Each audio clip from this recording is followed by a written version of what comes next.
Chairman Capito, thank you very much. Doctor, welcome. Nice to see you again. Thank you for the conversations that we've had prior to this hearing. Doctor, this to perhaps follow on to what Senator Durbin was talking about. The life of a United States Senator, I assume, has lots of glamour and excitement, but I can tell you that perhaps the most satisfying, I say that with a smile because I'm not certain that it's true, but I can do say, in all seriousness, one of the places that I found satisfaction in this job, one of the reasons this job has value to me and hopefully to my constituents, is the work that we do in regard to combating diseases and finding the cures and the treatments for Alzheimer's and cancer and diabetes, and the list is ALS, the significant list, and the opportunity then to have a sense of satisfaction that our constituents are actually finding value from what we do.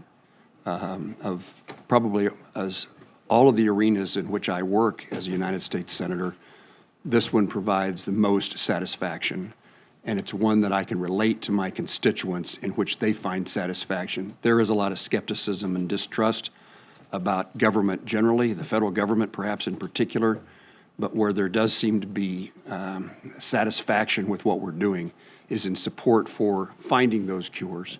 And so what task you've taken on is hugely important to me, hugely important, I think, to this committee, and hugely important to the country.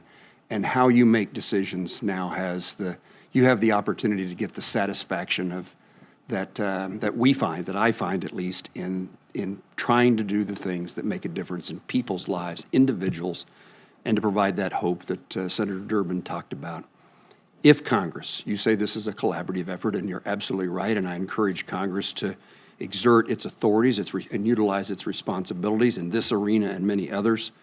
So if Congress were to provide additional dollars above and beyond the President's budget request, how would we as a committee, and how would you as NIH recommend for us to prioritize that spending to get what you're looking for, is in a bit shaking up the past process and system by which grants are awarded and results are attained? Well, there's a number of ideas that I've had made in my Senate hearing when I was confirmed, as well as in other public things. I think first we have to focus on the real health needs of the American people, and they are enormous. Alzheimer's, yes, heart disease, diabetes, cancer, all of these we need to make, and so many others I don't have time to talk about, need focus and need research and need advances. I also have been heartened by the near bipartisan support that the NIH has long enjoyed, and I hope that we can get back to that. I view that as part of my job, is to say, look, let's have an agency that focuses on things that really matter to people, and as it has, and I think it continues to do. Second, we have to address some of the real problems in science, right? So the replication crisis I've mentioned many times, most people don't know about this, but a lot of scientific research, when independent teams look at the same result, they don't find the same answer. That's basic science. You'd expect there's reasons why that happens. There's no real advantage to doing replication work. That's something the NIH can fix.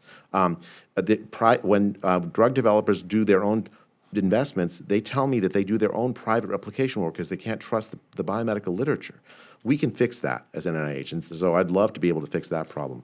We need to think big. Some of the advances are incremental. Let's focus on thinking big. So I think again, the budget, it's a collaborative effort, but I think it's going to be important that we address the real problems in science and the real needs of the American people with whatever budget that comes out, and that's my job. Doctor, I think I wrote down what you responded, and among all those words, you said we need focus, research, and advances, and I assume that means need more resources, and that you would put them to good use. Is that accurate? That's my job, is to make sure that every dollar goes to real science that really meets the health needs of the American people.